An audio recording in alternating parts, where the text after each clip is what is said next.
fans, and welcome again to the Games O Canada. I'm your host, Marc Power. And this is February. It's the month of love at Game Show Garbage, so we'll be looking at a relationship show. And, okay, I gotta get this out of my head.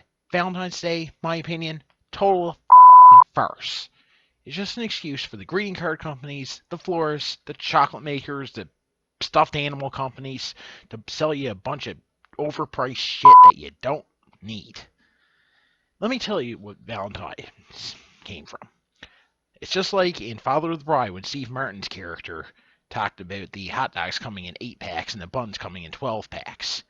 In this case, a florist, a greeting card designer, and a chocolate maker all got together in a bar and said, our sales are down in February. What do we do to make up for it? So they invented a new holiday called Valentine's Day. A day designed to sell you a bunch of overpriced shit that you don't need, all for the sake of love. Now, before anybody says anything, yes, I am single, but this is not bitterness.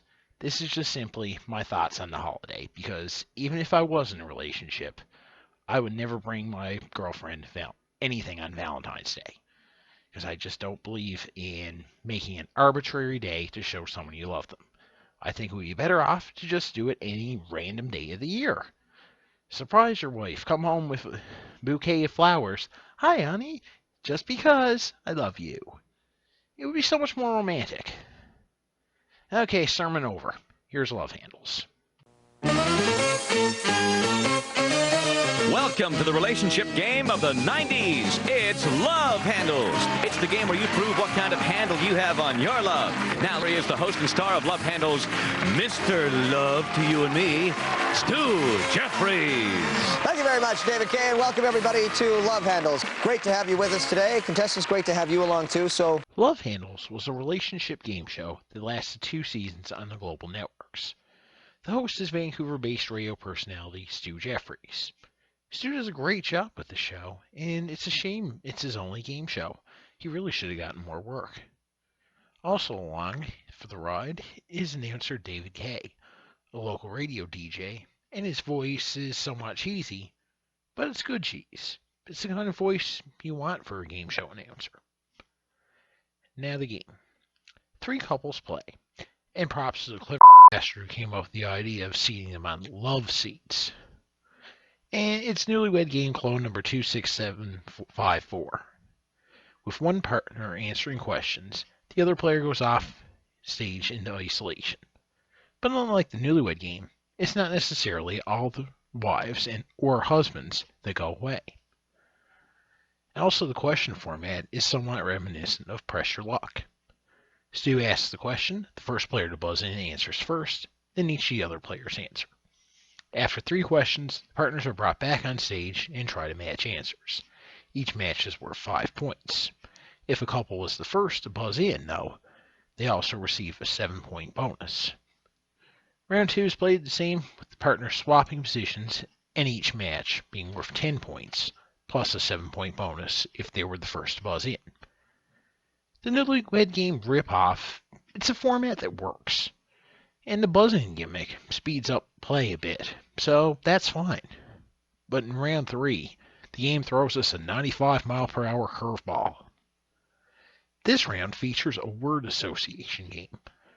One partner is the giver and is shown a word, while the partner is given a small handheld buzzer. The giver has 15 seconds to create a question to lead their partner to the word. If their partner can buzz in and get it, it's worth 25 points.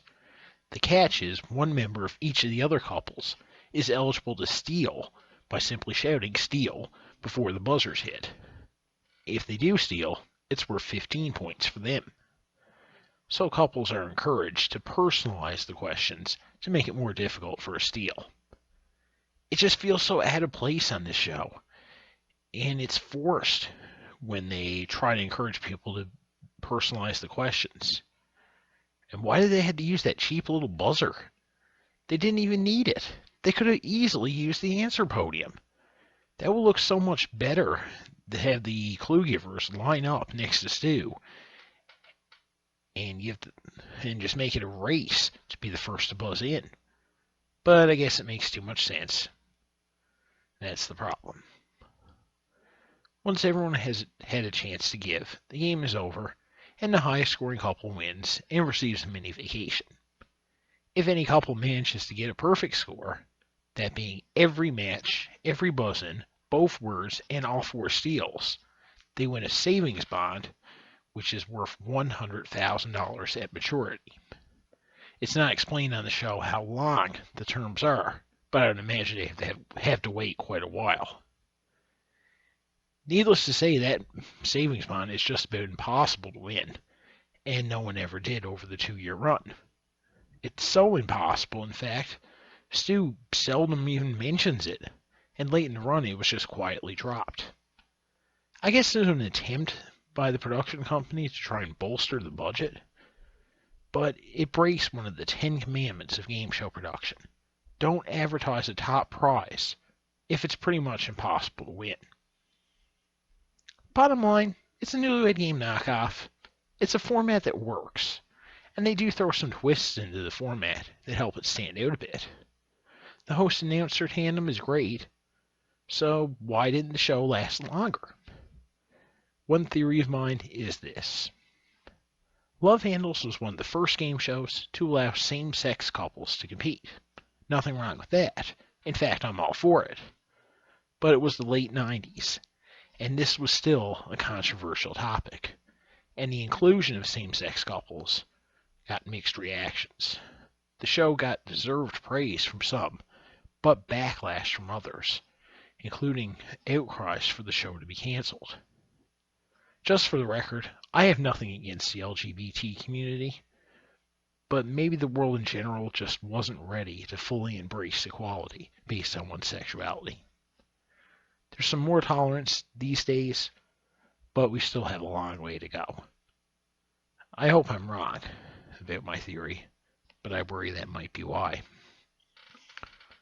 Next month on the Games of Canada, we make our long-awaited return to La Belle Province and look at a short-lived game from Montreal with many elements of the Mad Dash. Whiz. Yeah, that's the name of the show. Whiz. A slang term for taking a piss. Remember to donate to our Patreon, and until next time, I'm Marc Power. On behalf of myself, Seidelman, and everyone here at Game Show Garbage, keep your stick on the ice.